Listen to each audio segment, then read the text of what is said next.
Out there then, so it's probably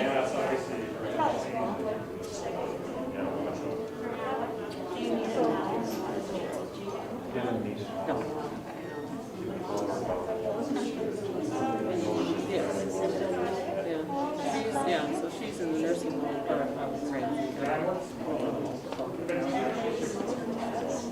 no, she was in assisted living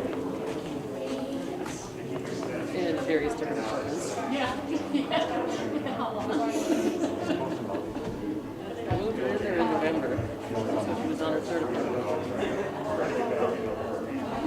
Well, they moved her down to the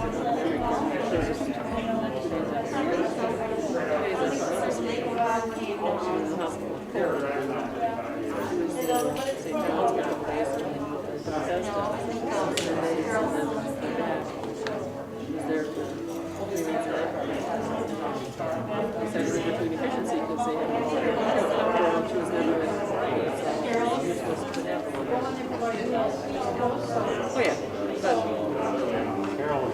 right, so she didn't need a one bedroom, we wanted that when she had her stroke.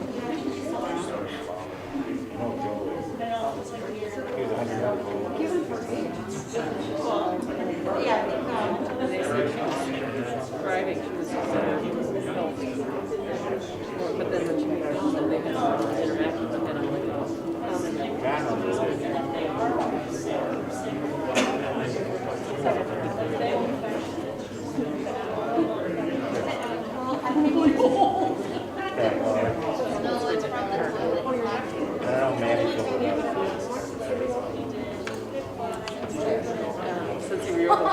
since COVID?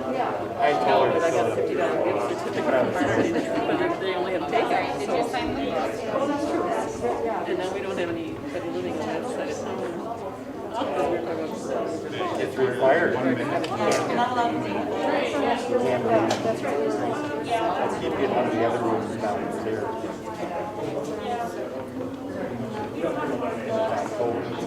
Is Maddie sitting there?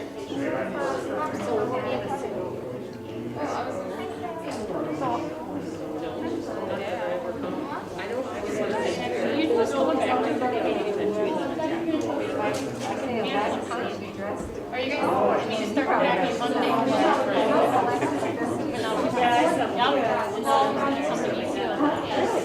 That one? Is it really? Yeah. She retired really? Last week.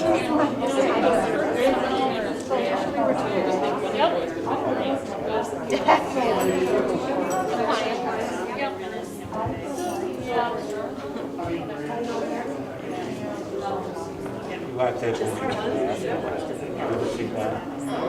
It's all done in private.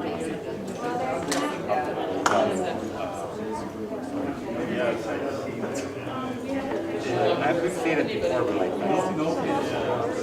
main character. Bruce Dern. He's the main character.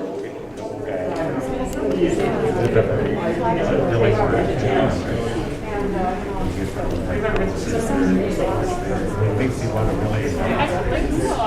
They keep trying to watch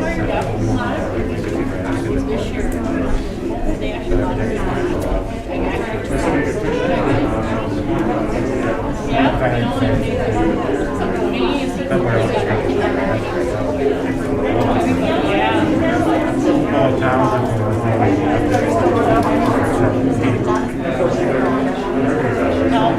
No, they have their, everything was suspended. We go to another transfer agent. The acquisition of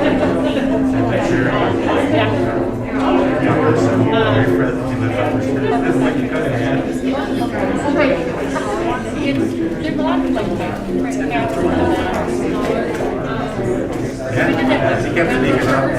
we're actually out there. And got our information, came back,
have 21 person left. Yeah.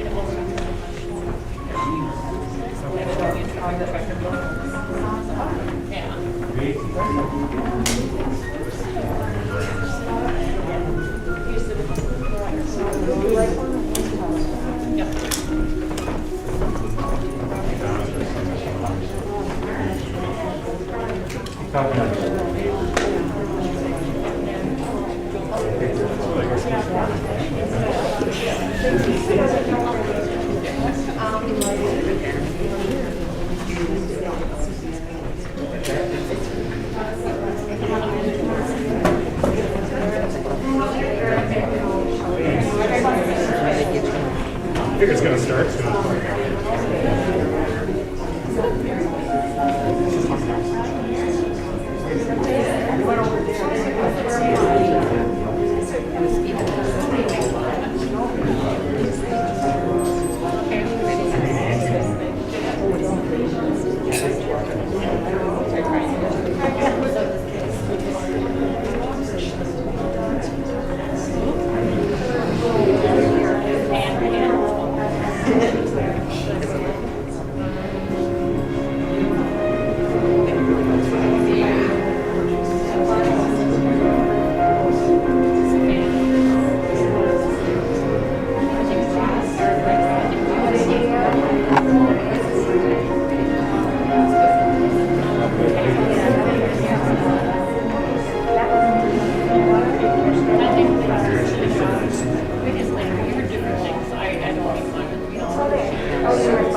afternoon.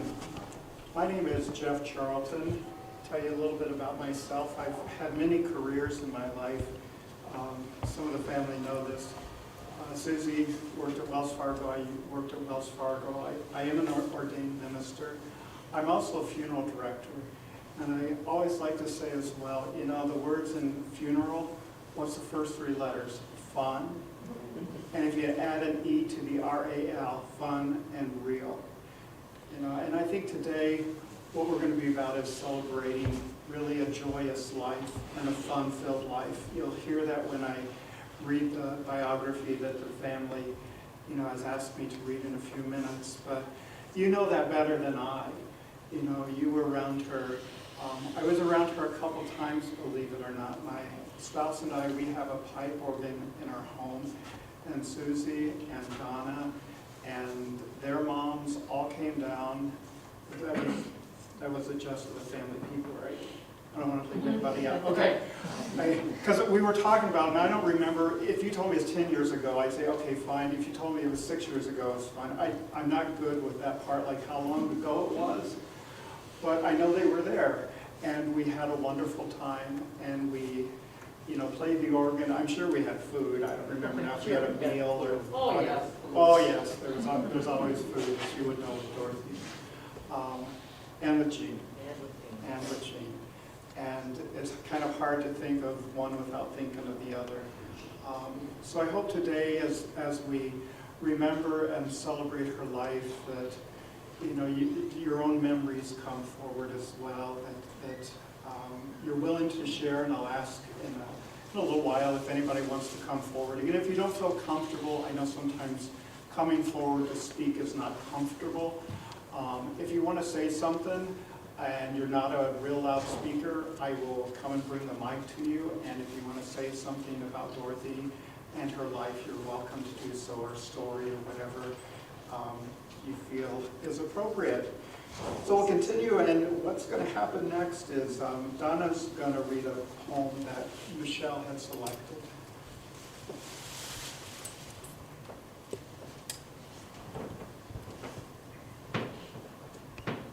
This is a poem by Kimberly Kitehart, which, as Jeff said, was a selection from Dorothy's granddaughter, Michelle. Grandma, with the gift of years comes the treasure of knowing that there are many who loved you dearly.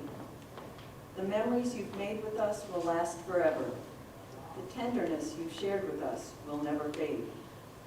The most wonderful gift you could ever give is the special part of you that now lives in each of us.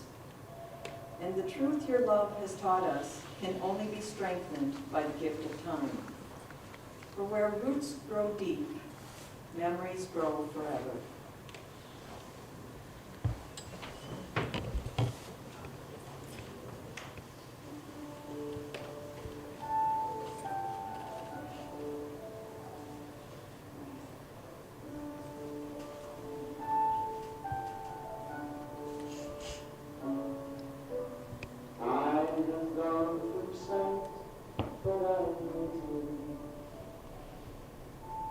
Waiting just beyond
like to share with you a short passage from Matthew's Gospel.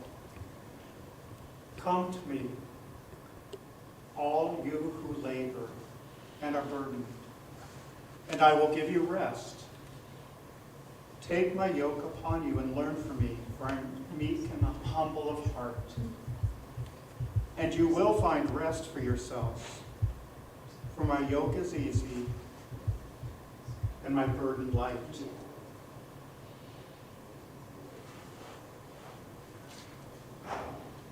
The reason that I chose that passage is, I think right now with everything going on in our world with COVID and all the turmoil that's associated with that,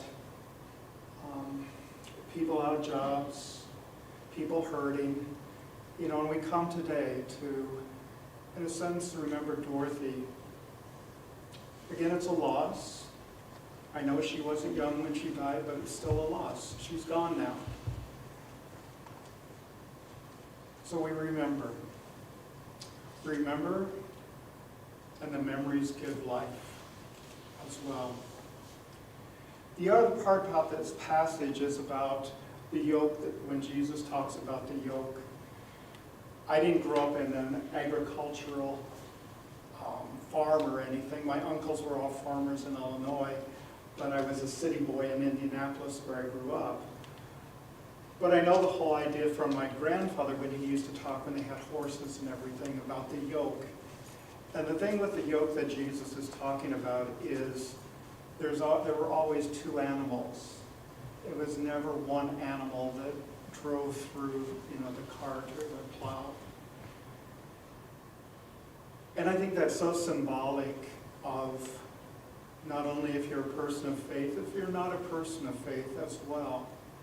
I mean, you look at Dorothy's life. I didn't realize it till I was reading through the biography. I didn't realize that she didn't drive.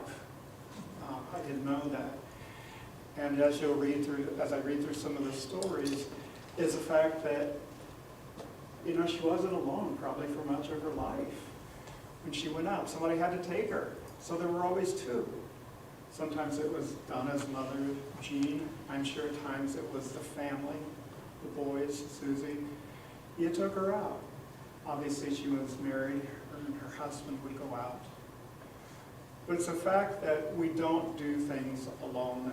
I think any of us, if we admit to it, whether we're married or single, that it doesn't matter. We don't do things really alone. If we're really going to enjoy life and be a person of life, and that's certainly what Dorothy was and is, because I don't think it ends now at this moment because she's now dead.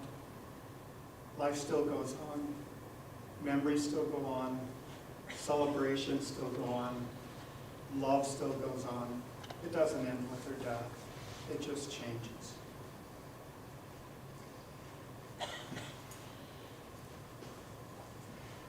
Now to some of the fun parts in her biography. Dorothy was born January 4th, 1925 to Vincent and Leona Selinsky in St. Paul, Minnesota. She was raised on the east side of St. Paul, which we're part of right now, with her older sister, Jean. As a young girl, she enjoyed summers at her grandparents' farm in Sturgeon Lake, Minnesota. She enjoyed that special time with her grandparents and would talk about going out to pick wild blueberries on the farm. Everyone told her she had the same sweet disposition of her grandmother. Dorothy played both the violin and the accordion. Her mother and sister Jean played the piano, so they would often play violin and piano duets for entertainment. And I remember these are the days before so many channels of TV and anything we can do on our phones, so they made their own entertainment. In school, Dorothy enjoyed her art classes, and she was very proud of her Palmer method handwriting certificate. Two of her paintings, if you haven't seen them, please look at them later, are on display along with many photos.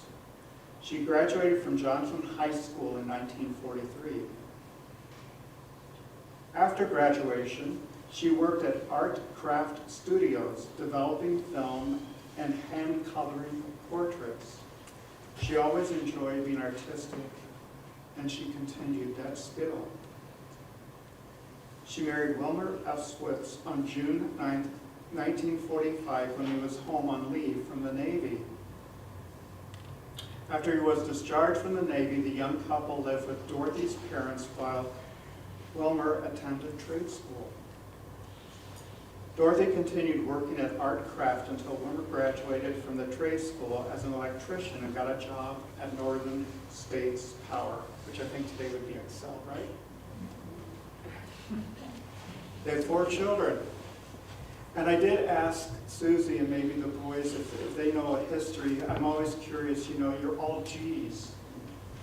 I heard one was maybe named after Glenn Ford, is that true? And then maybe one after Gary Cooper, maybe? See, they're shaking their heads, and I did have somebody, a friend I think, said, she asked one time Dorothy about why she named all the boys with G's, and she didn't get an answer from it. So if anybody knows the answer to that, let's see, and then,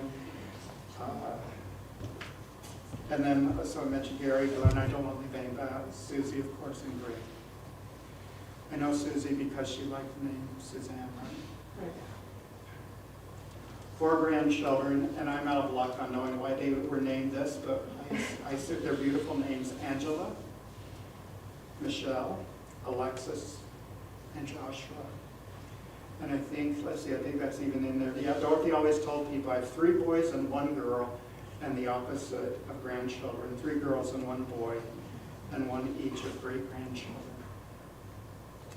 As the children were growing up, the family vacation each year was to spend a week in Sturgeon Lake, the same place where Dorothy had spent her summer vacations as a young girl. Some of the relatives owned farms, and one uncle owned cabins on the lake. Dorothy's family would stay in one of the lake cabins, which back then did not have indoor plumbing. So they shared the outhouses that were behind the cabins. And during the day, they'd visit with relatives or go into town. Dorothy was a dedicated mother for her children. So she was a Cub Scout, den mother.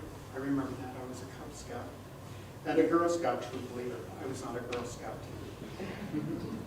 A couple of years ago, she ran into one of her former Cub Scouts.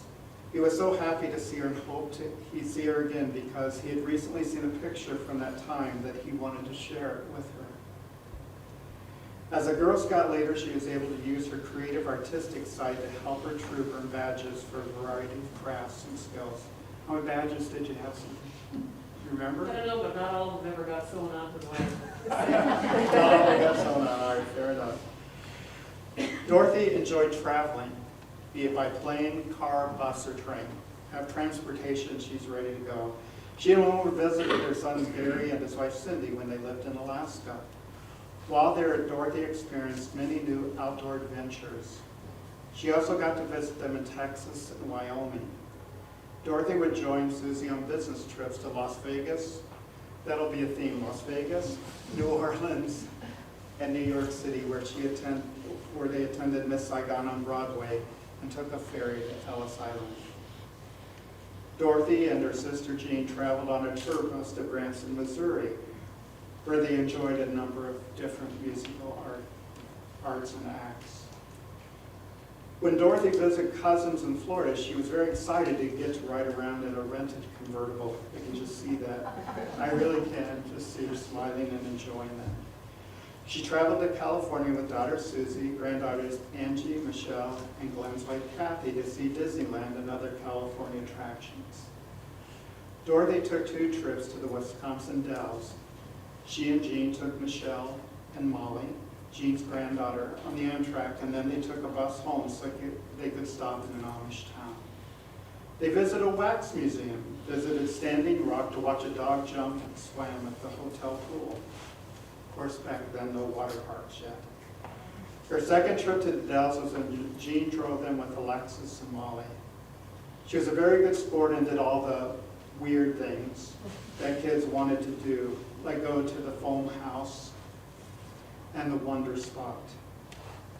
Dorothy and Jean, who also loved to travel, told Susie that they wanted to see cactus growing in the desert.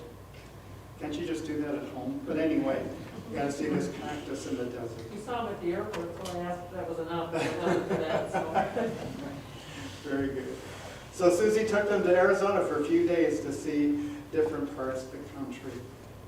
And of course to see the cactus growing in the desert. While there, they also managed to sneak a trip to a casino. Did your mom tend to win? No? Broke even, I think. Broke even. More so than mine. As I always tell people, people don't, everybody wins, but how does everybody win when they can build these buildings that they, build? Dorothy, Jean, Angie, and Molly took the train to Duluth to visit a very good friend that they knew from Sturgeon Lake. Dorothy never learned to drive, but she was always willing to hop in the car and to go someplace. She and Jean would save their nickels so they could go to casinos. Then they went to the casino in Hinckley, Minnesota. They would arrange to meet an old friend to talk about old times. Their mother and her friend's mother had also been good friends. So there's always a lot of history in the old times to talk about. Like many of us, Dorothy enjoyed to eat out with friends and family. Some of her favorite places to eat were the House of Long, Denny's, and Perkins. But since she wasn't the driver, she would go wherever the driver wanted to go.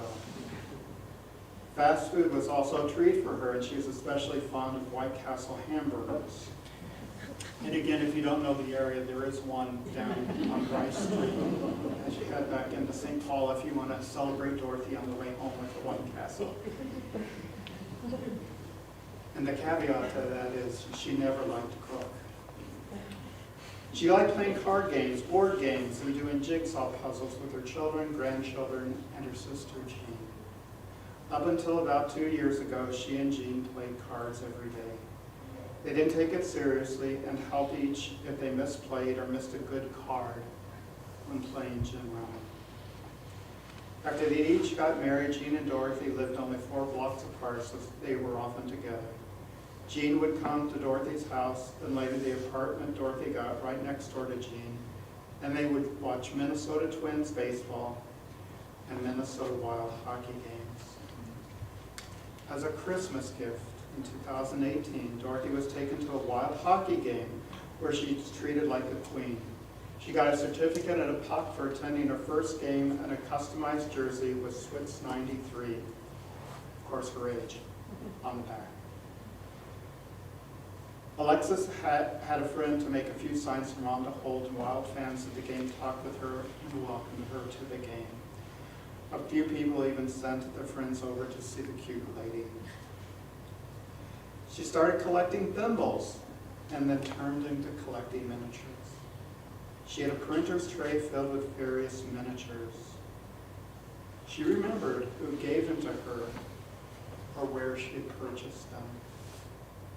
She was very proud of her Polish and Irish heritage. One Polish tradition was making sure to get some punch keys. Those are those little filled donuts that people get before Lent. Just as a side note, we have a bakery in Hastings that we still bring punch keys up to Donna before Lent, before her mom. On the Irish side, the St. Patrick's Day parade and corned beef with cabbage were a must. In later years, she wasn't able to attend the parade, but she always made sure that she got some corned beef with cabbage. She was pleased to be able to remain in her house on Victoria Street in St. Paul for over 65 years. She would sit on the steps that went up to the upper level of the house to play school with her children when they were little, and continued this with her grandchildren. When the grandkids heard the trains, they would travel by the house. They would all run to the window by the steps to see the train and the booster, which is what they called the caboose. The old Zitsem playground was across the street from the house where children could enjoy the outdoors and could check on them from the front porch. Dorothy enjoyed seeing and receiving greeting cards. We joked with her about the card she was getting. She would smile and say, "I'm popular." She had a big sweet tooth, and she could never pass up enjoying dessert, even if she wasn't very hungry. We hope you enjoyed or will enjoy some of the chocolates. You've probably seen them. Please take them with you to kind of celebrate. They go good after White Castle, if you don't know White Castle, that would be good. And again, that's in her honor and her remembrance. When she moved out of her house, she moved into an apartment at Falcon Heights Senior Living, where she lived next door to Jean. This was an ideal setup for the two of them and for both families. I mean, isn't it, you just think about it, they really not, and in a good way, they never got away from each other. It's really powerful. It's really very special. She moved to the shores of Lake Phelan Assisted Living last November. They all loved her for her sweet disposition and infectious smile. A lot of the aides called her Grandma Dorothy, or Grandma. It was hard during the COVID lockdown when she couldn't have visitors, but they had a few activities to keep the residents busy and offered FaceTime calls. In mid-August, they allowed outside visits for a half-hour by appointment, which was wonderful. Susie and her friend Pam visited her on Saturday. She was in good spirits and talkative. On Sunday, September 27th, she was getting up from her nap and peacefully passed away.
Next, I'm going to read a selection that granddaughter Angela wrote. Unless you want to get up and read it yourself. No?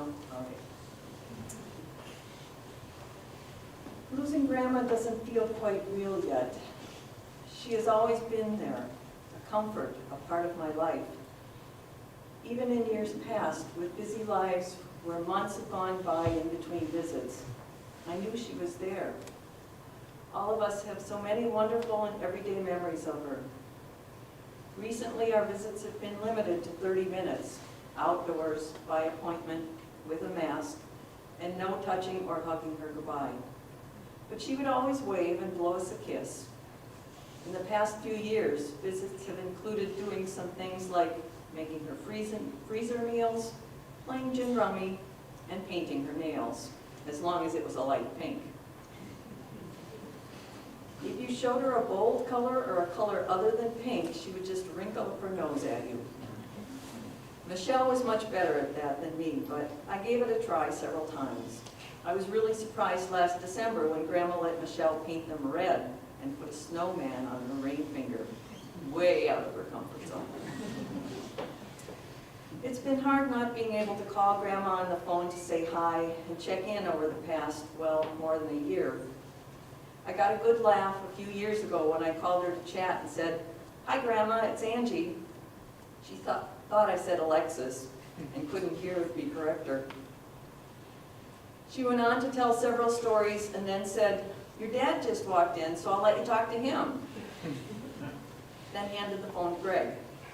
I was able to clear it up for her, and when she came back on, he was able to clear it up for her, and when she came back on the line, she proceeded to tell me all of the same stories she had just told Alexis. As a child, we got to go to Grandma's house often. I have flashes of sleeping over on her scratchy orange couch with her sleeping sitting up at the end because I was afraid to sleep in the living room by myself. Of her taking care of me when I was sick if Mom and Dad couldn't miss work. Sewing summer dresses and a Halloween costume for me because I wanted to be a rock star princess. Of calling Jean to come pick us up to head to Big Boy for lunch. And subsequently her wrapping up whatever food we didn't finish in the napkin and then tucking it in her purse to bring home for the dogs. Grandma was always easygoing and seemed to go with the flow. Not much seemed to faze her, at least with us grandkids. She would shrug and say sure, or I don't mind, and smile, showing off that dimple. My favorite thing she would do, though, was when she would put her hand next to her mouth and lean in with a not-so-secret comment. She did have a funny, mischievous streak. Grandma was well-loved and lived a contented life. I'm so glad we've been able to visit her recently. As she said, I'm very popular. We are all going to miss her.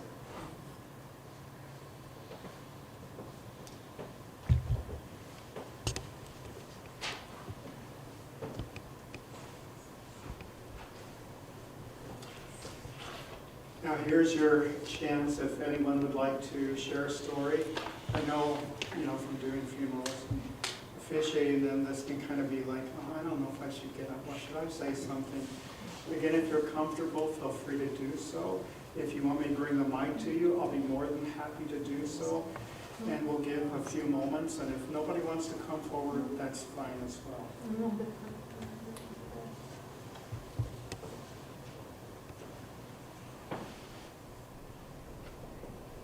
Was your hand up, or were you just looking at the time? Oh, it's fine. I'll embarrass you. I thought I saw a hand go up. Okay.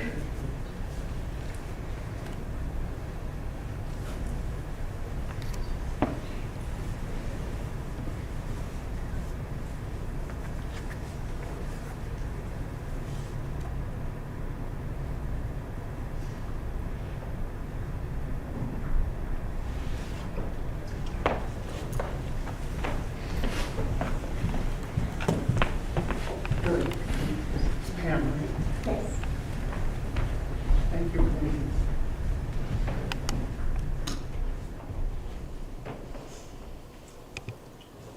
I'm Pam. I'm Susie's good friend. Grandma Dorothy was Grandma Dorothy. We had a very nice visit with her on Saturday. Susie and I matched. We had pink shirts on. She asked us if she would ever walk again. We told her it was okay, she was tired. We talked to her where we wanted to go to lunch that day.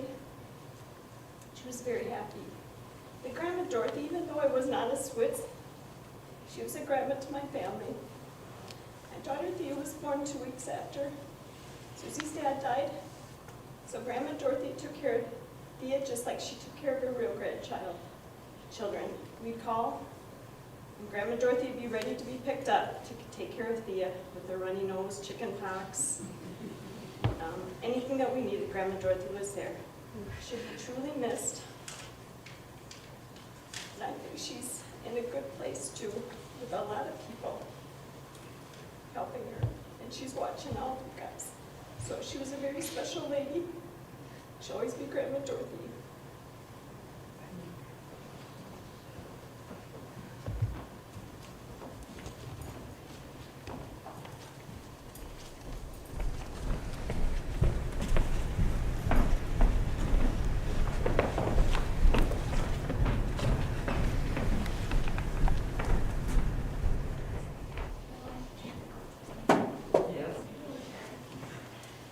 For those of you that don't know me, I'm Thea.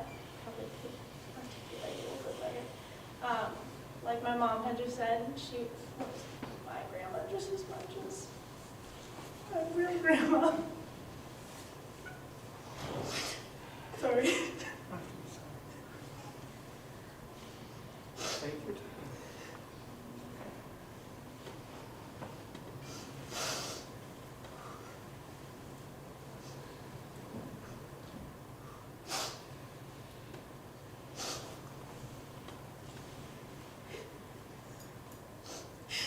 When I was younger, when I was sick, or even if she just needed to, if we wanted to hang out, I'd go over there.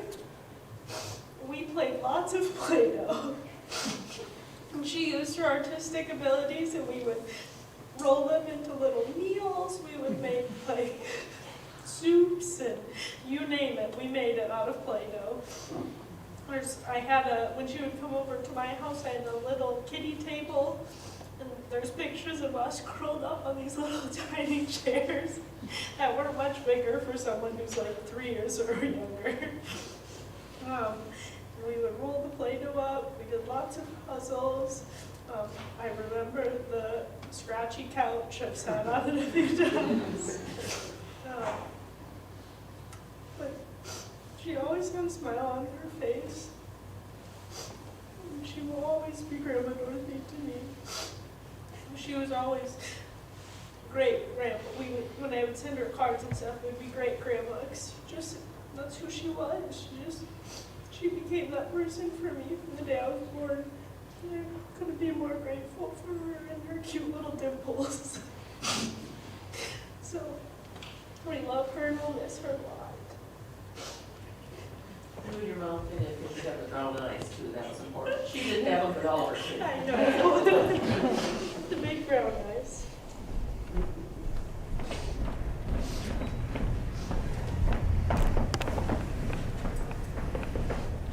I know I've already been up here a few times, but I'll join in. When we were growing up, we lived 4 blocks away. So our mothers were never very far apart. And, as Jeff said, Dorothy didn't drive, so my mom would be taking her places. And when my mom moved into the apartment in Falcon Heights and Dorothy was still in her house, it was tough because my mother had to, she didn't get there as often, especially in the winter time. You'd always get a little nervous about her driving in the winter. So it was so fortunate when Dorothy got to move into the apartment next door to my mother, and I would go there. It was on my way to work, so that was helpful. I'd go in the morning and put my mom's compression socks on, and then I'd go in the evening and make sure my mother and Dorothy had both taken their pills and take the compression socks off. And I remember one time I went there and my mother had either fallen or she had gone down on the floor to do something and then couldn't get herself back up. So she was laying on the floor and couldn't get anywhere, and Dorothy had gone over to check on her, and so Dorothy was just sitting there on the couch with my mother laying on the floor just to keep her company. They knew I but it was such a special relationship to see them looking in on each other and taking care of each other. My mother would call me sometimes when something was going on with Dorothy, or else I'd hear from Dorothy if something was going on. Between Susie and I, we kept them going, I think. So, but they always looked after each other. They always had, Mom would go over to Dorothy's apartment and make them both lunch or supper, and they'd sit and watch the Twins games and the Wild games, and it was just such a special relationship. So I'm thankful she had that.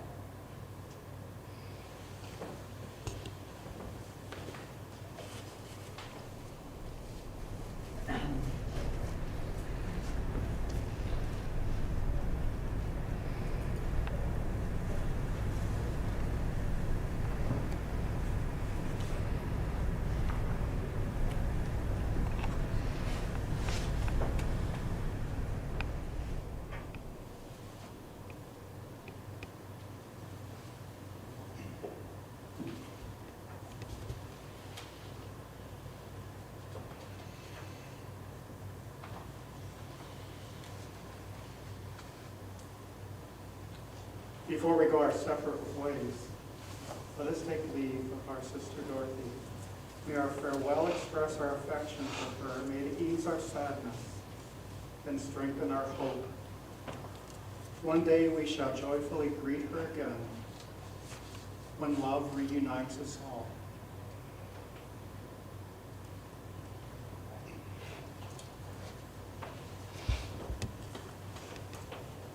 Into your hands, Father of mercy, we commend our sister Dorothy in the sure and certain hope that as she has died, she will live again. We thank you for all the blessings that you gave her in her life. Loving God, turn toward us and listen to us. Open the gates of paradise to your servant, and help us who remain to comfort one another with assurances until we all meet again and are with you, with Dorothy forever. Amen.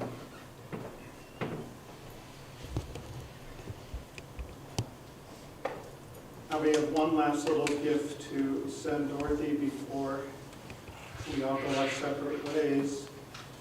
And Susie said, what did you say it was like a couple months ago that she remembered? A month ago, yeah. About a month ago, and she would do this. I remember how to build a church. You know, there you go. Here's a church. Here's a steeple. Open the doors, and here's the people. There you go. And don't forget a chocolate or two. I'm sure the family, or three. She said, I'm sure the family doesn't want a whole lot of that left over. Although I guess we are getting close to Halloween.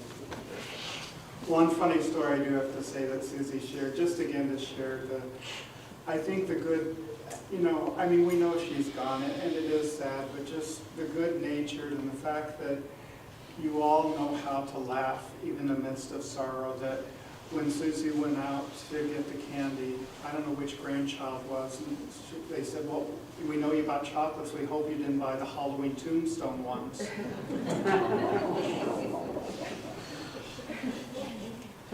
After this benediction, you are welcome to leave. You can stay a few moments and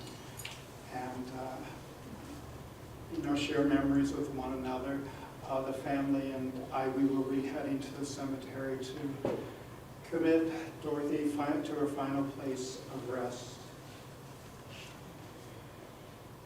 This is the Irish benediction. May the good earth be soft under you.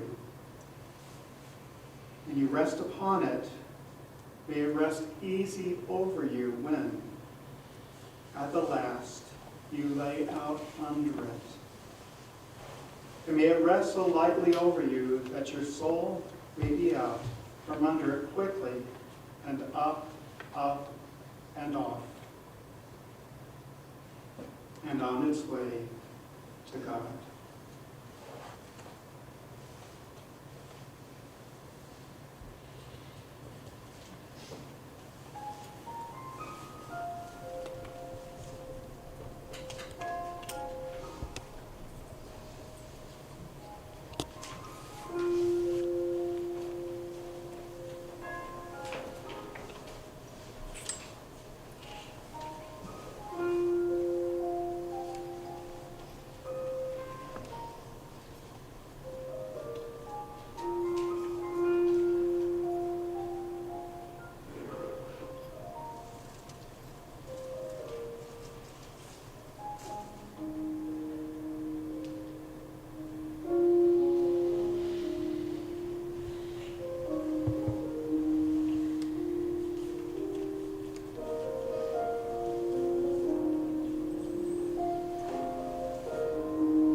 Again, I invite you, if you are going to the cemetery, to, please go to your cars.